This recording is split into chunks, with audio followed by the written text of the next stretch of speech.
Hello, everyone, and welcome to Police Off the Cuff Real Crime Stories. I'm your host, retired NYPD Sergeant Bill Cannon, a 27-year veteran of the NYPD.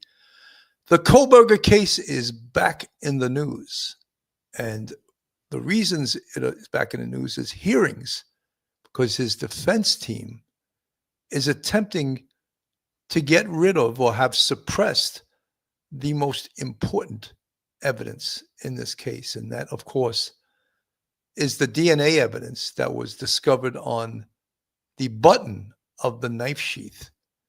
And these hearings that have started on Thursday are taking place right now as we speak. The defense is claiming that the search warrants were tainted by police misconduct. Prosecutors' investigation, including genetic genealogy, was done properly. That's the position of the prosecutors. With trial set to begin in August, Kohlberger could face the death penalty. The genetic genealogy is a relatively new technology, and different private labs are being utilized these days. The number one lab, of course, is a lab called Othrem that uses investigative genetic genealogy to build family trees. And what the defense is alleging is that the rights of privacy of accused murderer, quadruple murderer, Brian Kohlberger, were violated through using this database. And the arguments are rather unique arguments because, again, the technology of investigative genetic genealogy is relatively new. And if you noticed, the defense hasn't said anything about the CODIS database, which is the combined DNA index system, which is run by the FBI, which Brian Kohlberger's DNA was run through. And of course, he wasn't in the CODIS database because he had never been convicted of a crime, of crimes that are listed, or the DNA is taken from convicted felons and certain misdemeanors. And also, the other part of that database in CODIS is forensic DNA. That's unidentified DNA from crime scenes. So we're going to talk about the evidence. We're going to talk about the judge. We're going to talk about the chances that this evidence, which is really almost the entire case, is the evidence here, the DNA evidence. Without that, we would have what's known in the law enforcement world as, and the prosecution and defense world as, the fruits of the poisonous tree, which would mean all evidence collected after the ruling would be made that the defendant's rights were violated would be suppressed by the judge. If that happens, it would be a disaster for this case. So we will look into that, and I will have my co-host, and we will dissect this. Anyway, folks, hold on to your hats. Hold on to your next door neighbor. Hold on to your cup of coffee. You're about to enter true crime from a police perspective. You're about to enter the off-the-cuff zone, the police off-the-cuff zone.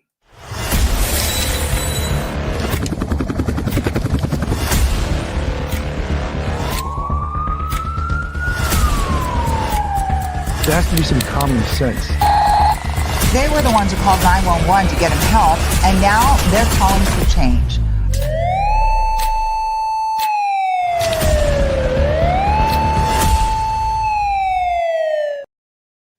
And now, a word from our sponsor. BetOnline continues to be the world's most trusted betting platform and your number one source for online betting in 2025. Whether you're a seasoned fan or a first-time bettor, BetOnline is your ultimate game day companion. With the largest selection of odds on everything from football, the NBA, college basketball to NHL and UFC, BetOnline is the number one sports betting source for the new year. From touchdowns to three-pointers and hat tricks, BetOnline has you covered on every game, every play, and every win. BetOnline, the game starts here. Joining me today is retired NYPD Sergeant, criminal justice professor at Albertus Magnus College in Connecticut, and attorney Welcome to the show, Professor Mike Geary. Welcome, Mike. Hey, Bill. Good morning or good afternoon. Good to see you. Thank you for having me on. You know, Mike, this is so interesting. And some may think that this could be, by the defense, a Hail Mary pass. And that's been suggested. But when you think of the stakes here, if the judge ever ruled in this case to throw out the DNA evidence, the case against Brian Kohlberger is almost non-existent. Bill, yeah, this is a Hail Mary pass. Absolutely. This is the epitome of the Hail Mary pass. This would be huge if the judge agrees with Ann Taylor's assertion of Kohlberger's right to privacy against DNA databases. This case would be there would be so little left. They'd still go to trial, but there'd be so little left to try and convict him. And the precedent set in this case is going to would maybe spark similar motions in all kinds of other states. We hope that doesn't happen. We'll analyze it more as we go on. But yes, this is the Hail Mary pass. This is a this is the most important pretrial motion that the defense is going to make. And simply, the term we use, the fruits of the poisonous tree, simply it means evidence that is collected illegally, right, will be suppressed. And that is the fear of any law enforcement officer, any prosecutor, that the T's weren't crossed and the I's weren't dotted, and a judge could throw out the evidence, which in a case like this would be cataclysmic, Mike. Yeah, the hard part for the defense is to show that Kohlberger actually has standing to assert that his own personal right to privacy and unreasonable search and seizures was violated. It doesn't matter someone else's privacy right was violated. He has to show that his own personal right to privacy was violated. And that's going to be really difficult in this motion because he's alleging that he has a right to privacy in the search of databases of people, including, distant relatives. I don't think it's going to be successful, but there's a 1% chance. But that's what he's asserting. It's a huge assertion and an expansion of what we perceive as a criminal defendant's right to privacy and standing to allege a constitutional violation. Mike, just so it's clear to everyone, when the Moscow police responded to this quadruple murder, they secured the crime scene. Mm-hmm. And part of processing a crime scene, even though there are 4 people dead, is to obtain a search warrant. And that is police procedure, because what if someone in the home that lived in that home is the perpetrator? They could have a legal right to try to suppress the evidence, because if they just process the crime scene without getting a search warrant, they could allege, hey, they searched, my rights were violated. That's an unreasonable search and seizure. So to alleviate that possibility, in all homicides, the police obtain a search warrant to search the crime scene. You want to elaborate on that a bit? Oh, no, absolutely. You're absolutely right. The right to privacy extends to the people, say, renting that place, owning that place, that sort of thing. A stranger coming in and leaving, or a perpetrator coming in and leaving, has absolutely no standing to challenge the search warrant or the search of the premises. Absolutely not. That would make no sense whatsoever. You're right. The right to challenge a search warrant belongs to the people who have a privacy right in that property. You're right. So that's why the police always get the search warrant, to make sure they dot their I's, cross their T's. Someone like Kohlberger or anyone, an Amazon delivery person, that sort of thing. Those people do not have a right to privacy on someone else's premises whatsoever. Absolutely. This is some video yesterday, and this is the position of the prosecution. Who are utilizing these databases, and we're talking about millions of them, are willingly sharing their information with each other, with millions of other people. Isn't there a subset that says, but I don't want these people to look at it? In some of the data, The FBI, as I understand the evidence, then says, okay, we agree, we won't search those ones. So I'll address that part, but on the database piece, the issue is that no one sharing this information with millions of other people could have a reasonable expectation of privacy. The test for that isn't, do they have a reasonable expectation of privacy against law enforcement? It's against the public writ large. So for example, we cited in our brief 3 different cases where Idaho's appellate courts have found people have given up a reasonable expectation of privacy in information that was shared with a single company. And it was shared with that company just so they could get the service from that company. Here, we're talking about people sharing it not just with the company, but with millions of other people, because sharing it is the purpose of providing it to the database. So regardless of what the FBI did or didn't do in terms of violating the terms of service, no one has a reasonable expectation. Is it different if they share it with the company and it's obtained by lawful process from that company versus going in the back window and taking it? No, Your Honor, because right now what we're asking is not reasonableness of the search. Right now what we're asking is there even a reasonable expectation of privacy? And so the fact that no one has a reasonable expectation of privacy in those databases means that even if the FBI violated those terms of service, no one has a Fourth Amendment right to complain. And certainly Mr. Kohlberger doesn't. He has not asserted factually or through evidence that he was a customer to one of these databases. And maybe that changes the case if he were, but he's not. He's not even claiming that. He's not even asserting it. Now, I do want to address the second part of the court's question about the FBI has indicated that they wouldn't do this. I believe that's a reference to the policy we've been discussing, the interim policy by the DOJ. I certainly do not speak for the Department of Justice. I do not work for the FBI. I'm speaking for the state of Idaho, but I can read a document, and if you look at the policy in footnote 1, it clearly says this interim policy does not impose any legal limitations on otherwise lawful investigative or prosecutorial activities or techniques utilized by the Department of Justice, or limit the prerogatives, choices, or decisions available to or made by the department in its discretion. In other words, their first problem is they're relying on a policy at all. The U.S. Supreme Court has said policies do not equal Fourth Amendment violations. Their second problem is it's a circular argument. The policy doesn't say you cannot do any of these things. It's saying best case scenario, you're not going to do these things. Well, if you were interpreting this as a matter of contract, wouldn't you have a problem in the sense that on the one hand it says don't do this, and on the other hand, you've got a more general sort of catch-all that says, but we're not really meaning anything we say. No, I don't think there's a problem interpreting that at all.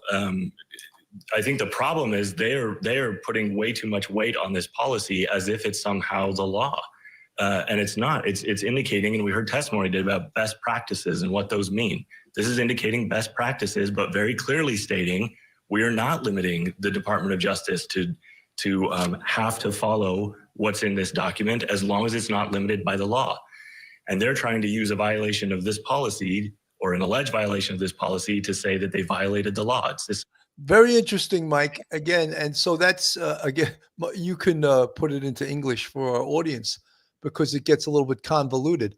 But the defense is almost trying to say the FBI violated a policy, which does not violate the Constitution or the Fourth Amendment of an unreasonable search and seizure, because he doesn't have, based on these databases, he does not have an expectation of privacy. His DNA is not in these databases. Somehow, with investigative genetic genealogy, they link through his relatives who have put their DNA in these databases. And I just like to mention, not every one of these databases allows law enforcement to use it. One of the most popular ones, 23andMe, does not allow law enforcement to use it.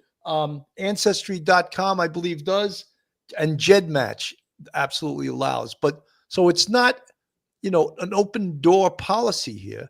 Certain of these investigative sites, these genealogical sites, they do not allow law enforcement's use. Mike. Yeah, Bill, the whole Ann Taylor's whole argument seems to be, and this is what the prosecution was firing back at, is that she's looking at a footnote saying, you shouldn't do this or you shouldn't do that with the Department of Justice and the FBI.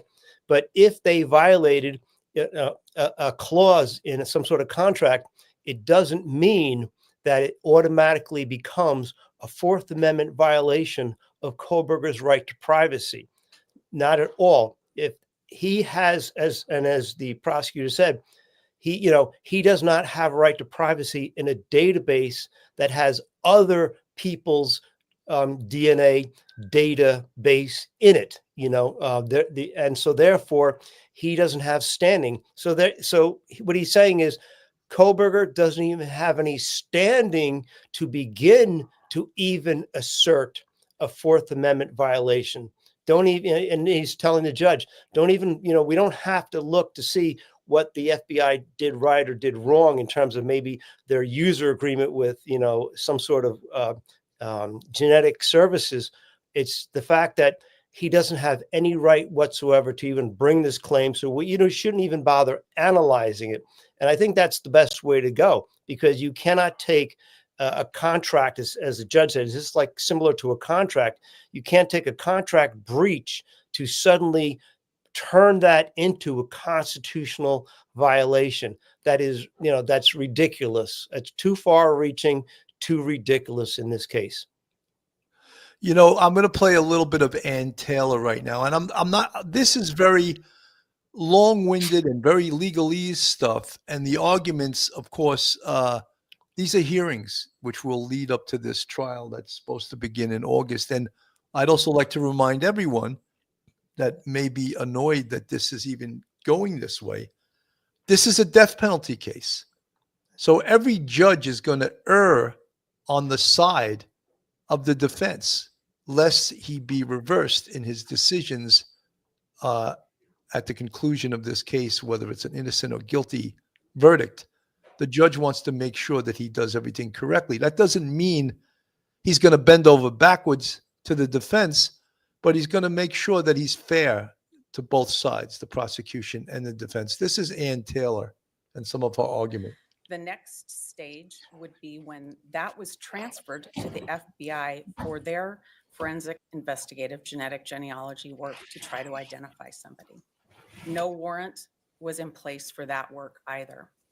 Finally, there was a trash pull in Pennsylvania, and there was no warrant for that trash pull either. All three of That's an interesting thing also. She referred to it as a trash pull. And I believe the courts have already said, Mike, and correct me if I'm wrong, that once you throw something out, you have no expectation of privacy as to your garbage, Mike. That's right. The United States Supreme Court decided that many years ago, like 50 years ago. I think this case called Greenwood versus California, that if you throw something out, you abandon it, you throw it out, you have no expectation of privacy in it whatsoever, because other people are going to see your trash. People walking by, your neighbors, the people who work for the sanitation department, that's it. Or you're recycling, you leave it out. People are going to look at it. People are going to touch it. Yeah, absolutely. That's well settled law. That's been settled for 50 years. But she's still talking about it. Let's put She's it back trying. up on the screen. She's arguing it. those stages of this case, there should have been a warrant and there wasn't, and this must be suppressed. Your Honor, for the purposes of the Fourth Amendment protections and Article 1, Section 17 of the Idaho Constitution, we are looking to see if somebody has a privacy interest that society is ready to support. In this case, if society is not ready to support suppression of every bit of our DNA when the government does not have a warrant and searches it, there is no privacy right left. Do you have any cases that hold that? I do not have any cases that hold that, nor do I have any to the contrary. So, Mike, if she has no cases to hold that, is this her trying to invent it herself?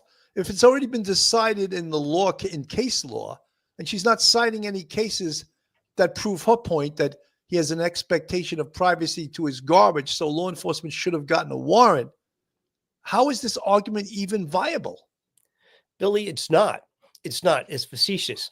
And she's trying her best. God, God love her. She's doing the best she can. She's zealously advocating for Brian Kohlberger, but she's so far beyond the pale in this case because she, like every other attorney, defense and prosecutor, knows that she's at this point, I hate to say it, but she's making stuff up. She's just making it up and throwing it out there, throwing it against the wall, seeing what sticks. You never know.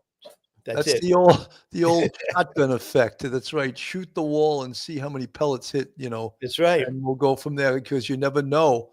Mhm. You throw enough stuff at the wall, maybe the judge will say, okay, yeah, I agree with that part of it. Let me get back to Ann Taylor here. That say that's not the case. Your Honor, this is a situation where this identification was done in complete secret behind closed doors, and it's been continued to be a secret. And that should raise red flags for Your Honor. Boom. There was a gag order. Right. So that argument also, to me, how could that have merit if there was a gag order on law enforcement and they were not allowed to speak about an identification? How is this a viable argument? It's not. The gag order, you have to follow a gag order or else you'll be held in contempt of court. Everything, every aspect of a police investigation is not made public. She's trying, God love her, she's trying her best, but she's just making stuff up as she goes along. That's all she's doing. About really privacy interests that are at stake. The court can see from the various affidavits in this case that there's a lot of things done that don't say how Mr. Kohlberger was identified. And the reason for that is because nobody wanted to talk about what happened here with the genetic genealogy. That search was done by making a profile in Othram Lab. That search did not lead anywhere. The FBI took over the search, and from there they did things that we have no idea what it is. That entire segment of this case is secret. We have been through several motions to compel to try to get information, and we've gotten very, very little information. The court should know that we learned today about policies and procedures of Othram that we have not been able to take a look at. Those have not been produced. In fact, we've been told they don't exist. We learned about investigative work that was done after Othram had done the work that they could do and before the FBI took over, that we learned about for the first time this week. Not the motion to compel process. This was a giant secret. When we get to the FBI, we don't know who did the work. You heard that any of that information is redacted. We don't know who did the work. It's a giant secret.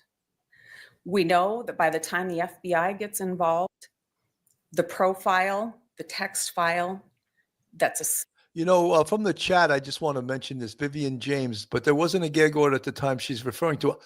Vivian, I don't have the exact date that the gag order was slapped on it, but I know it was very early in this investigation. Oh, yeah. And I think the gag order was meant mostly to prevent family members from talking to the press and giving up investigative things that they learned through talking to the police and the police trying to be transparent. So Vivian, you're right. I don't know exactly the date the gag order was slapped on this case, but it was very, very early in the investigation. Mike, your thoughts? I don't know if you remember when it was. It was early on. It was even before they arrested Brian Kohlberger. It was early on, within probably this certain time in the middle of the month of December or something like that of 2022. So it was early on because there was so much media attention to the case. But and everybody obeyed that gag order. And then it was revised to include relatives and of the family and writers and anybody else, newspaper reporters. So the gag order was multi-tiered, and it was early on. Sherry B from the chat, gag order happened immediately after family conveyed coroner opening her big mouth. I remember that. That's You're right. So That's that right. was very damn early in this case. So, when Ann Taylor starts talking about we have no idea how he's identified, it's partially because there was a gag order and law enforcement had no duty to tell the press or at that point, the defense, how they identified Brian Kohlberger. That all came out in discovery that was released to the defense as is required by law. So they did find out about it, but I just want to point out, and Vivian, I don't. Oh, okay. I thought it was after he was arrested. Thanks for clarifying, Vivian. You know something.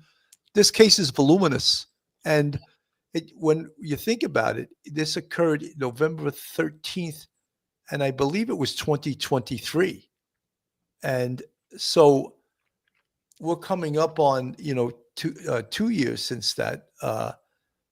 Well, this November would be 2 years, and a lot of things have happened. A lot of moving parts. A lot of legal moves by the defense. A lot of legal moves by the prosecution, and much of this, as we know from people that are covering this case and people that are watching it, has been sort of held back from the public vis-a-vis this gag order. So let me go back to Ann Taylor here. Snip to use to try to identify somebody is more than twice as big when it gets to the FBI from Othram. We don't know how. We don't have any notes. We don't know who did any of the work. We don't have any lab protocols. We don't have any quality assurances. It's not reliable. You're not asserting that Mr. Kohlberger's DNA sample was uploaded into any of those databases, that his was, like, for example, his own DNA was one that was matched from the crime scene. Not asking whether the crime scene DNA was uploaded, but whether he had, as a, for example, customer of one of these companies, uploaded his DNA.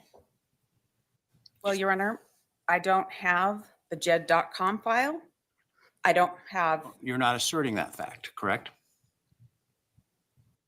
Your Honor, I'm not sure what the court is asking me. Well, it goes to whether or not your client has standing to complain about the searches of the databases, because as the state has posited, that wasn't his DNA. Just I wanted to, Schmitty from the chat, gag order happened in January 3rd, 2023. Is that possible? What was it? Wasn't the year November? Wasn't it November 13th was the occurrence?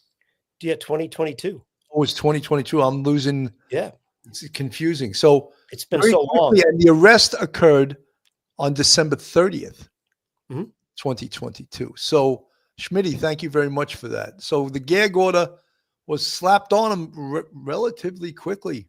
That was searched. At best, it was his ancestors.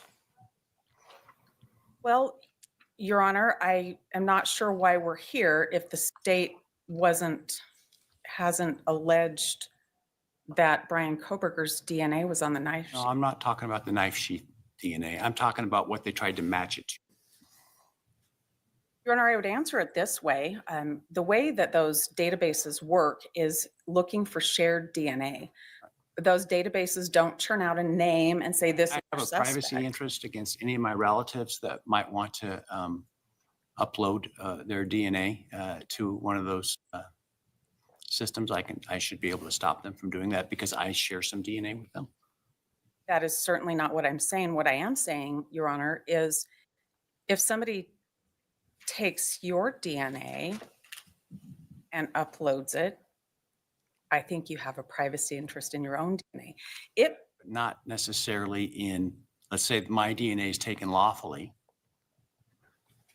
What privacy interest do I have in the search of the DNA of others? That's a loaded question. Why is it a loaded question? Isn't it a factual question? Well, it is, Judge, but you're assuming that the DNA was taken lawfully, and our position. I agree. That part is an assumption. In my hypothetical, I said my DNA was taken lawfully. Why would I have standing to object to the search of other people's DNA simply because I might share some genetic information with them because they are distantly related to me? Well, Your Honor, our position is that this work was not done lawful, that it was unlawful, that there needed to be a warrant, that this was done outside of a warrant. And I'm not asserting on behalf of anybody else in this, any relative, anybody who might have been named or not named. This is about an identification process. It needed to be a lawful process. It wasn't a lawful process. It was in violation of Mr. Kohlberger's rights. I don't know how he cannot. How was it in violation of his rights? Excuse me? How was it in violation of his rights? Well, Your Honor, he's been in custody You're for saying 2 that, years. I understand your position, which frankly is not well supported in the law, that if hypothetically here, he went to this crime scene, committed these murders, and left DNA on a piece of evidence, that he now has the ability to object to that evidence being searched for identification purposes. There's no case that suggests that concludes that. And it seems to me to be an extreme position to take in light of the case law. And I'm trying to understand how you get there. Well, I think Your Honor is asking me about things that I anticipated the state would argue, their abandonment theory. And I would remind the court that the Ross case said that abandonment is a knowing, intentional leaving of something, for one thing. For the other thing, I think that the court is asking me to take a position where it feels like burden shifting to me. No, I'm trying to understand the legal argument and how this is different from example from latent fingerprints. Well, Your Honor, I think that things like latent fingerprints and like CODIS, there's statutes about CODIS in Idaho, about what's allowed in CODIS. This is a different search. This isn't an STR search. That's what happens in CODIS. This is a different So search. I'm going now to, I'm sorry, the constitutionality of using the DNA that was allegedly on the knife sheath. And because I understand your argument is twofold. One, your client complains that a search was done of databases of other people to determine whether or not any of them might be related to the person who left the DNA on the knife sheath. That's thing one. Thing two is an objection to the law enforcement searching the DNA by testing it and getting a profile from the knife sheath without a warrant. My question goes to that latter point, understanding the basis for that, because I can't find any case law that would support that idea, that somehow a warrant would be needed for DNA left at a crime scene. Well, I think in our briefing, Your Honor, that we You know something? I mean, this is classic because, and someone in Vivian James said in the chat, and I'll read this, and I respect all you guys in your comments. Vivian James, see, I think Ann Taylor is a great lawyer. She has the weight of the world on her, is representing a very infamous defendant in a death penalty case. She's doing her job in fighting for her client. Vivian, no doubt. However, to make a point and to prove a point, you need to use the law. And she has no case law to back up her argument. So her argument is going on deaf ears. This judge is clearly, he's giving her every chance of saying, yeah, I understand this, but what case law are you using? What legal precedent are you using that law enforcement should have gotten a search warrant in order to compare his DNA against, I guess in this they refer to GEDmatch, which allows law enforcement use. Where is the case law that requires that? Mike?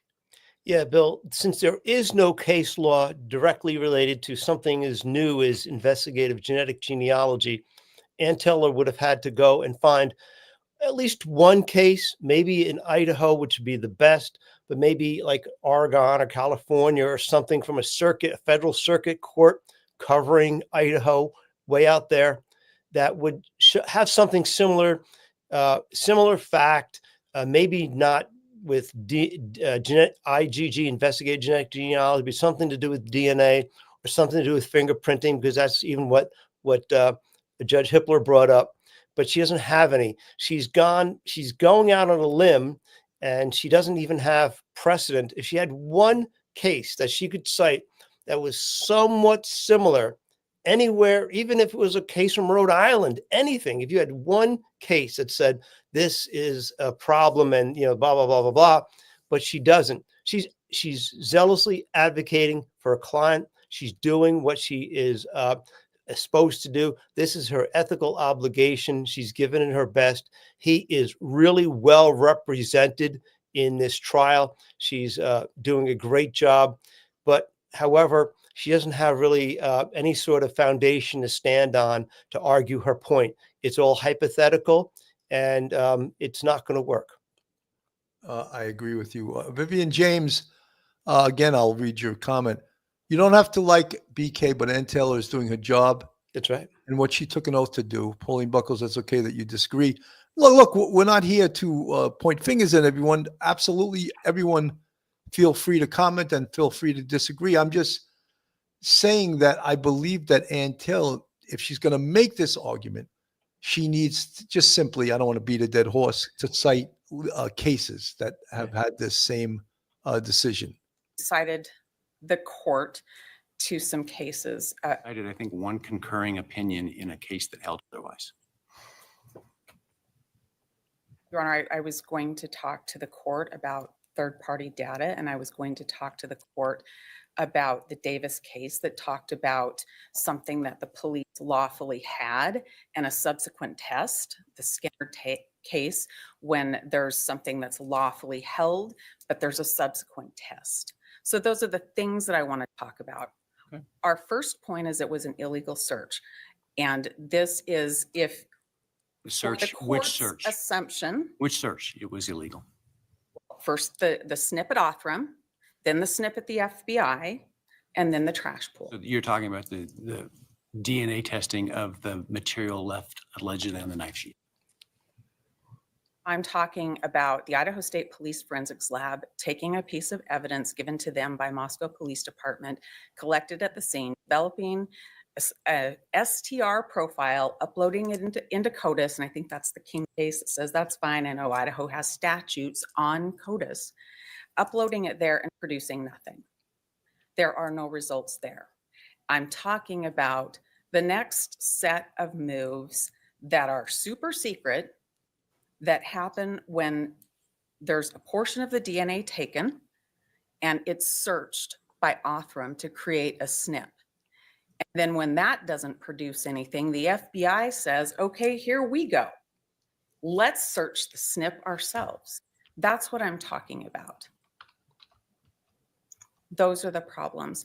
As far as asserting family, Specific DNA tests of the sample that goes from legitimate to illegitimate? yes, Your Honor, I think the Davis case is on point.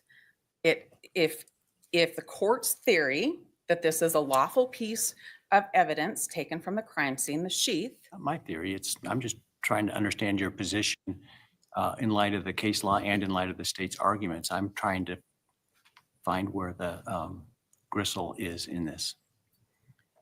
I'm adopting the court's hypothesis for this purpose, that the knife sheath was taken. I'm adopting it only for that purpose. And I'm relying on the Davis case that says subsequent searches need a warrant. And remind me, Davis was the cell phone? No, Davis was not the cell phone. Davis was blood, a sample with blood. The cell phone case is Give me the Carpenter. site to that. I'm sorry? Can you give me the site to the Davis case? I can. Give me 2 seconds. 2 seconds and glasses.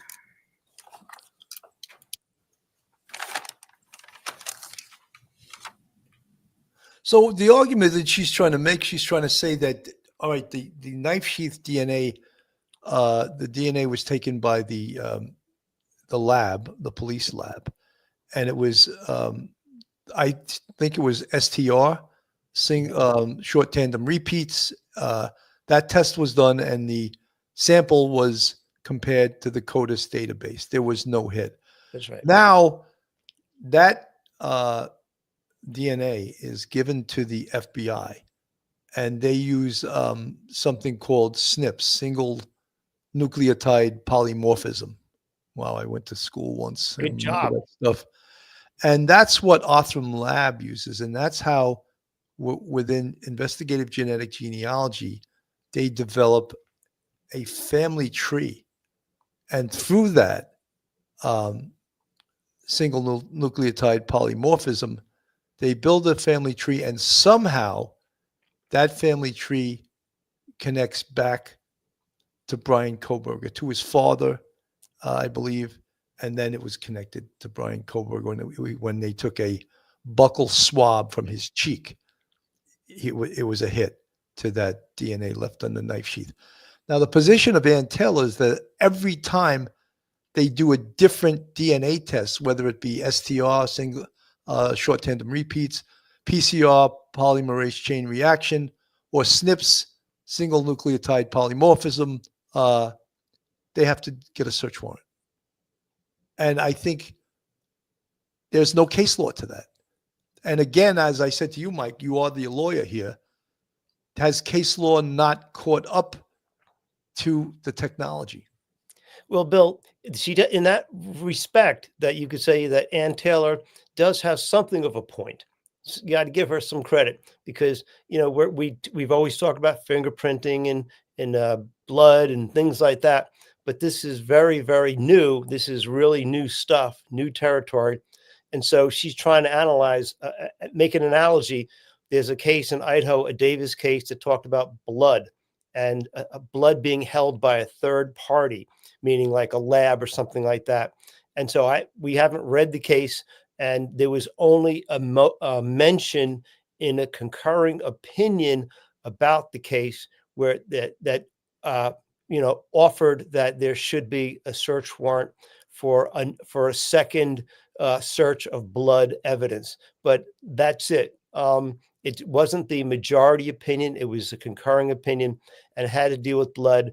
And at that point, she's talking about it. The case, I'm not sure how many years old it is, but it doesn't have anything to do with fingerprinting, doesn't have anything to do with DNA. It's an old case dealing with blood. So it's probably many years old, but that's it. But, look, she's doing her best. And somewhere along the line, now with investigative genetic genealogy, state police and in all 50 states will have to probably come to some sort of terms of agreement about how they go about searching databases, and to make sure that this issue cannot be raised in the future if successful here.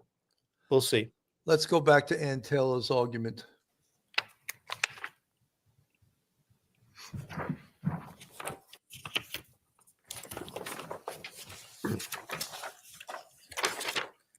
Liability. Well, it's going to take me just a second. I apologize. Ann Taylor's trying to find the case that she's referring to.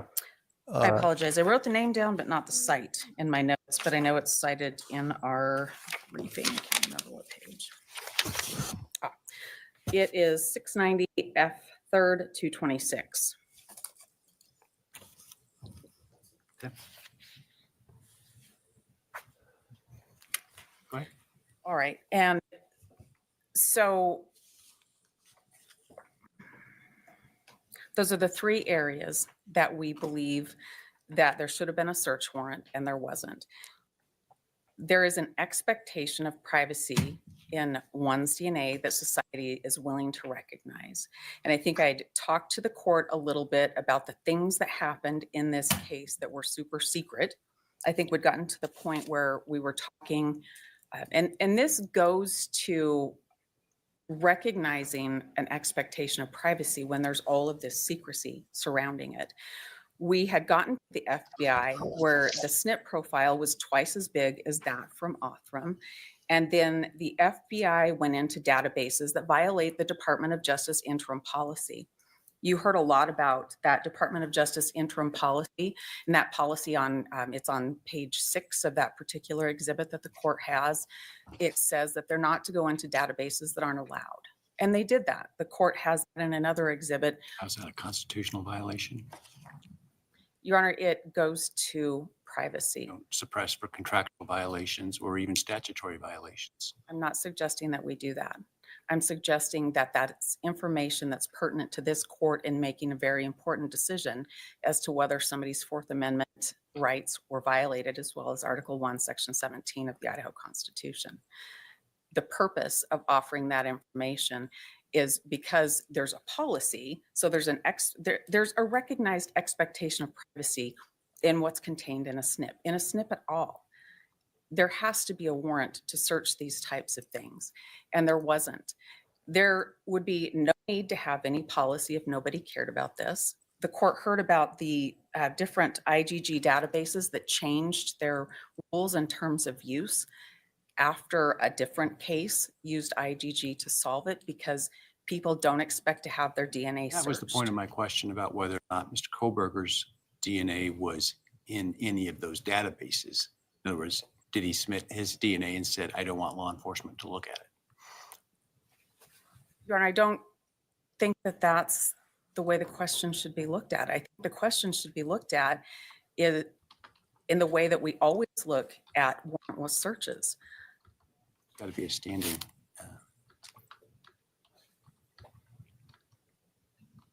Your Honor, we're here because the state has alleged that a single piece of evidence ties Mr. Kohlberger to this case. They've alleged that there's a knife sheath that has DNA that they allege matches Brian Kohlberger. He's now been incarcerated for 2 years, facing capital murder. I'm not sure, unless we're shifting the burden to me, what else I can say. Well, you have a burden of showing that the items ought to be suppressed. This is a warrantless search. There's no justification for this search. Right. Assuming a warrant is required for this type of inquiry. Well, Your Honor, we think it is. And we think it is based on case law, third-party doctrine case law, that's Carpenter. Thinking about cell phones, that's the Riley case. If you have a cell phone that gets taken at an arrest out of a car, a subsequent warrant to search the cell phone is required. So we think a warrant was required for these subsequent searches. And there was no warrant in this case. There's an expectation of privacy. I struggle with, well, I struggle, to be frank, and where you're going to have to try to convince me, I guess, is I struggle with the idea that DNA left at a crime scene, that there's any expectation of privacy by someone who leaves DNA at a crime scene, that DNA can't be, as you say, searched without a warrant to establish identity. Well, Your Honor, I don't think any of us can go out of our houses without leaving DNA all over the place. Not go to a crime scene. The question of how something gets somewhere, that's the subject of the trial. I think the Carpenter case is really instructive for the court here. And that case was about, it was about third party with cell towers. And there was a concurring opinion in that case. I think that's instructive. You know, Mike, just to get back into this, is she's comparing apples with watermelons.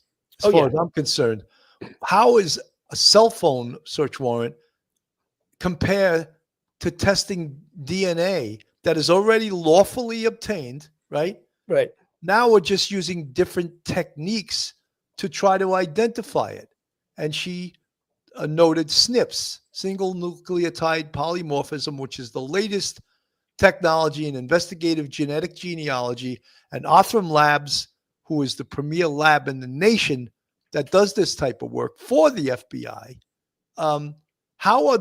would separate searches of the same DNA obtained legally need a search warrant? Yeah, Billy, when you start making an analogy between cell phones and DNA, okay, you're talking about, evidence in a crime. However, you're talking about, as you say, apples and watermelons.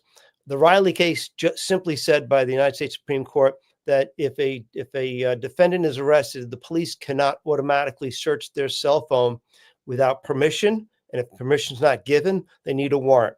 The Carpenter case said that cell phone data like geolocation, that you have to get a warrant from a company like Verizon or whoever provides the services on the cell phone.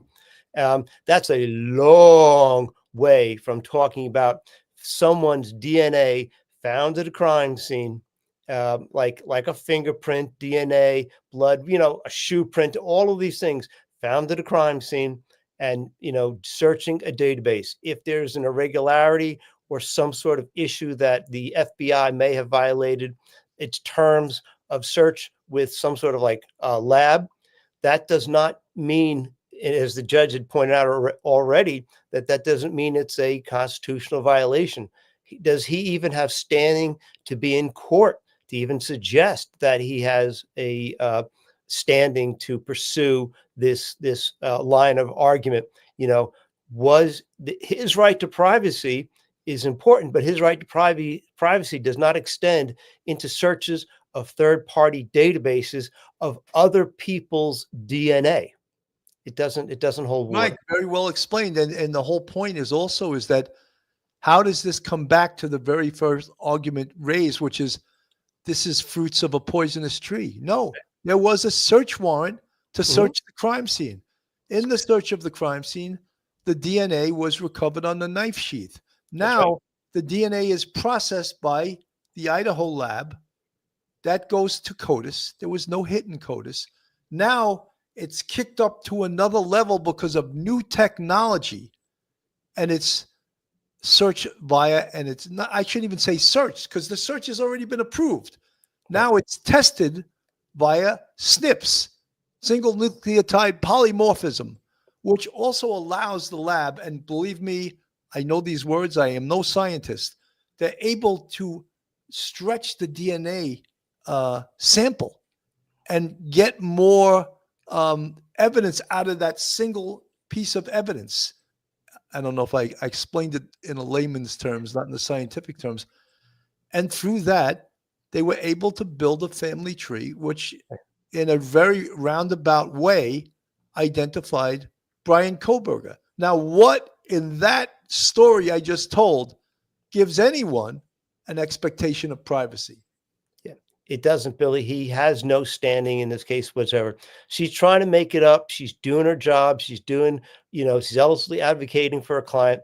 But I don't think there's really any way, in hell that the judge is going to agree with her at all. As he keeps saying, I'm struggling to, show, he's basically saying, show me case law, show me something on point. She wants to talk about cell phones and stretch the reasoning from cell phones to DNA. Very, very different, because we're not talking about searching his cell phone. We're talking about searching an ancestry database where his own DNA isn't even in that database. So yeah, she's stretching it so far. She's stretching the idea of right to privacy and standing beyond any scope of reasonableness at this point. 100%, Mike. Folks, this is Police Off the Cuff, real crime stories. If you like real crime, true crime from a police perspective, hit that red subscribe button on the screen. Give us a thumbs up, ring the bell, hit the like button, share us with your friends and your family. If you want to contribute to us financially, we have a Patreon with 4 different levels, and we also have a YouTube channel membership with 5 different levels. We appreciate all of our friends, our YouTube family, and our Police Off the Cuff fans, friends, whatever you want to call them, subscribers. We appreciate all of them. Let me go back to the argument that Ann Taylor is making here. We leave DNA everywhere. If you carry a cell phone and it uses the towers, there can be a trail of where you went. Everywhere? I'm sorry? Don't we leave fingerprints everywhere? We do leave fingerprints everywhere, but I would say, Your Honor, that things like your movements, cell towers, the contents of your cell phone, those are really personal things. That's how you carry out your business. That's how you drive your car to go to the doctor. Your cell phone's heading on those towers. DNA is even more personal than that. The tests are so different than they used to be now. It can pick up all kinds of information. It takes very little DNA. DNA lives on surfaces a lot longer than fingerprints live on surfaces. So without more, they're not much of an indication of anything. There's a warrant requirement to protect people from unreasonable searches. And that's what we're asserting here. There's so much information contained in your DNA, and you can't stop from shedding that when you go out of your house. None of us can. To be able to have that searched without a warrant could put anybody in jeopardy. There's no privacy left. If that's going to be the standard, you put it in public so it can be searched. That can't be the standard. You know, I respect Ann Taylor, and just for those folks that don't know, was a former prosecutor. So she worked the other side of the fence. She's an outstanding attorney. However, this argument to me is lame. There's no basis for it. And just the fact that she's comparing the search of a cell phone to DNA, it's, apples and watermelons as far as I'm concerned. And I think the judge, his body language to me is saying everything, Mike. Yeah, Bill, if she was going out on a little bit of a limb, that'd be one thing. He may kind of lean into it and agree with her, but she's asking for something totally different. Just, because look, DNA evidence at a crime scene is very, very important, similar to cell phone tower and pinging, evidence. It's all evidence of, it could exonerate you or implicate you in a crime. However, he's looking for her to cite one thing that would give him grounds that would be a reasonable argument for saying that Brian Kohlberger actually has the right to assert a privacy interest against how his evidence that he left the crime scene is processed later on.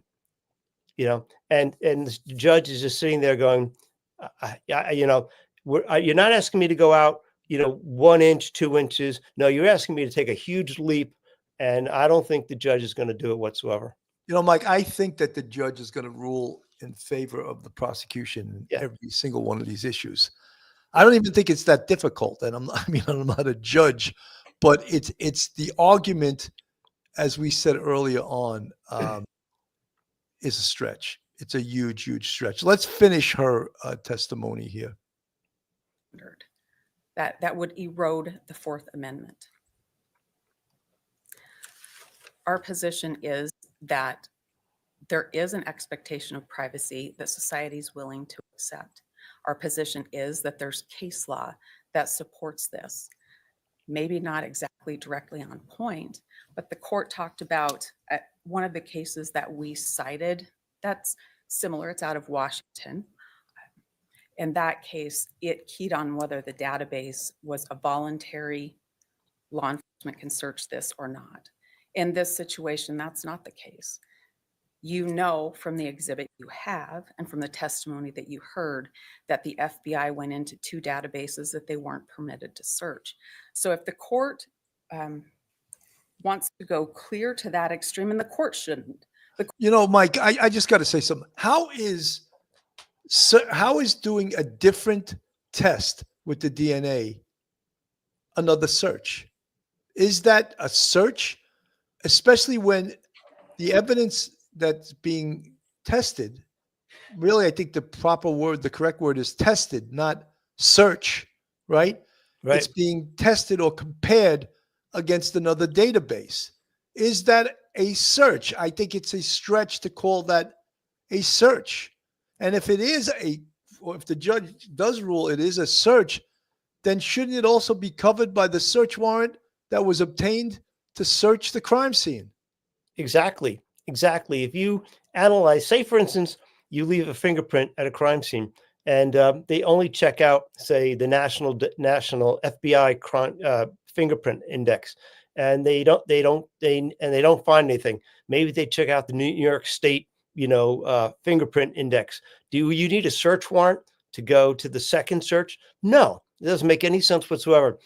The word test or the word search, to me, it's analogous in this situation. I think she keeps using the word search, because then it helps ease her into the idea that she can present the word search warrant. I need a search warrant. We call it testing. but it's the same thing in this point. Once you get the DNA from the crime scene was secured with a search warrant. Whatever tests are used, whatever databases are searched, it doesn't matter. You did this properly from the beginning. So, yeah, look, she's doing the best she can for a client. She knows this is the Hail Mary pass. This is the pass with, you're on your own 1 yard line and you got to throw the ball 99 yards downfield to score a touchdown. You're just heaving it as far as you can. And that's where she is at this point. 100%. Let's finish up her. The court should look at the Fourth Amendment. The court should look at expectation of privacy. The court should look at the 3 places there was a warrant required and it wasn't given. But if the court wants to go all the way down to whether or not there was a database searched where the people consented to have their DNA searched, our case is different. The FBI went into 2 other databases and searched those. There was nothing else happening until that happened. And it's instructive, I think, and important for the court to think about how secretive this all was. We are months from trial and we are learning things about how the government identified Brian today in open court when we've asked for those things. There's a reason why there's so much secrecy. That's because there's a violation of privacy rights. That's why there's so much secrecy. Your Honor, this is an extremely important motion, and the court is going to decide whether we do have any expectation of privacy left or not. The IGG evidence in this case should absolutely be suppressed. Boom. That was her whole premise. That was the end of her argument. And I think, testimony, of course, is going on right now as we speak. But I think that the argument is weak. I think it's extremely weak. I don't see him ruling on in any way, shape, or form on the part of the defense in this case. To call this a search isn't even accurate, right? To compare DNA taken from a crime scene and to use a different technique to test it, is that a new search? I'm asking you, Mike, you're the attorney. Yeah, I mean, no, you don't need another. It's like you take a firearm, you go to the New York City ballistics, you get the firearm legally through a search warrant at a crime scene, they test it. Then you say you took it to the FBI's lab for testing. Do you need a second search warrant to do the second testing? No. Look, she got dealt a really bad, set of cards to play. She's playing the cards she's got. She's doing the best she can. She's making the best argument she can, but she's struggling to show that there's a right to privacy.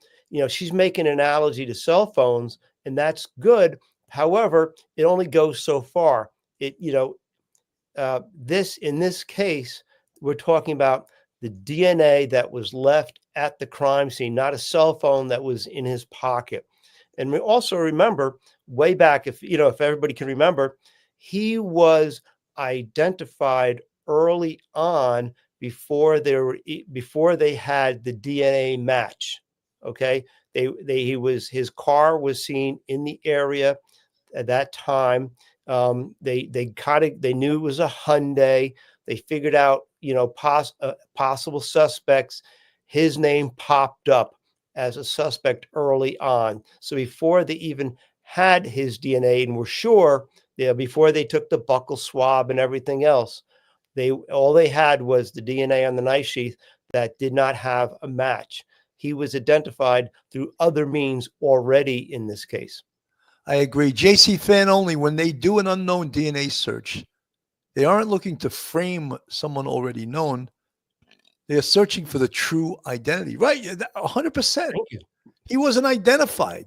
So what expectation, first of all, in a crime scene that the law enforcement gets a search warrant to search, where is an expectation of privacy to the alleged perpetrator, leaving his evidence at the scene? And then for law enforcement to use whatever investigative techniques possible to identify the perpetrator. How is that a violation of Brian Kohlberger's Fourth Amendment and his expectation of privacy? I want to play this, and this will give us sort of a summation of what occurred. I'm trying to understand the legal argument. Brian Kohlberger's legal team under heavy scrutiny, with the judge throwing cold water on the defense's effort to get the DNA evidence connecting him to the stabbings of 4 college students tossed out.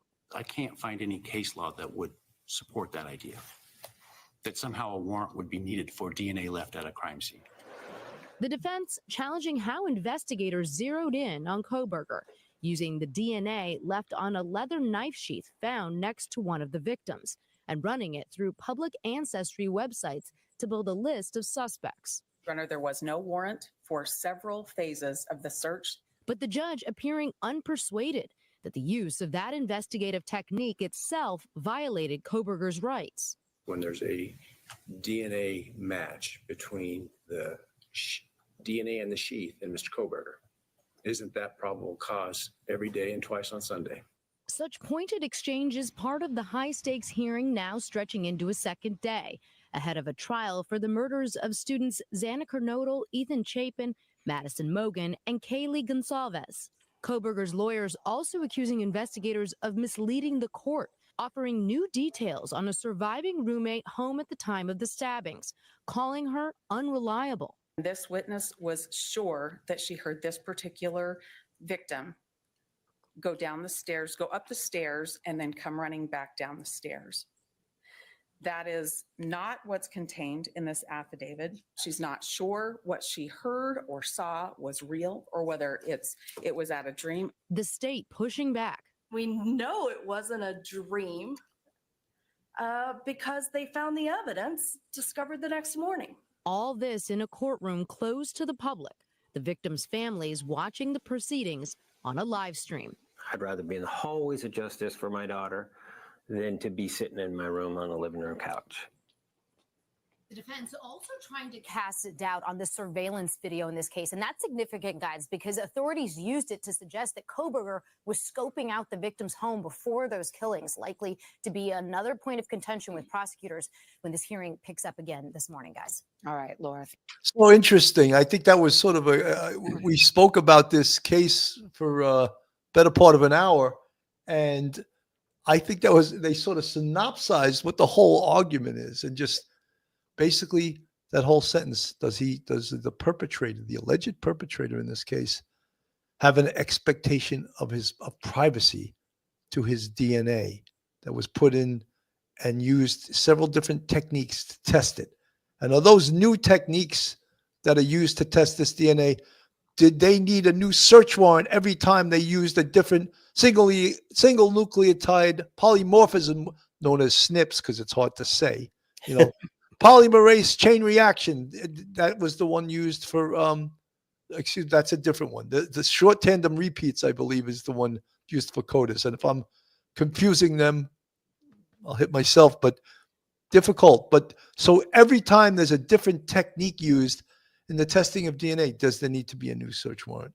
That's one of the issues. And I believe, and I could be wrong, that the judge is going to rule on behalf of the prosecution in every single one of these issues. Mike, your final thoughts. Billy, the answer to the questions that you posed, both questions is no. A perpetrator cannot assert a privacy right to suppress, the search of evidence done after the evidence was gathered. No, nothing. No standing whatsoever. Very well said. Folks, I think this was a really interesting episode, if I may say myself. I wish we would have had more people here, but it was very interesting, and I think the issues are interesting. And I think that if you follow legal cases, it seems like the judge in this case will rule on behalf of the prosecution. Thank you, everyone, for tuning in. I'm Bill Cannon from Police Off the Cuff Real Crime Stories. Have a great day, everyone, and God bless. Take care. One episode just ain't enough.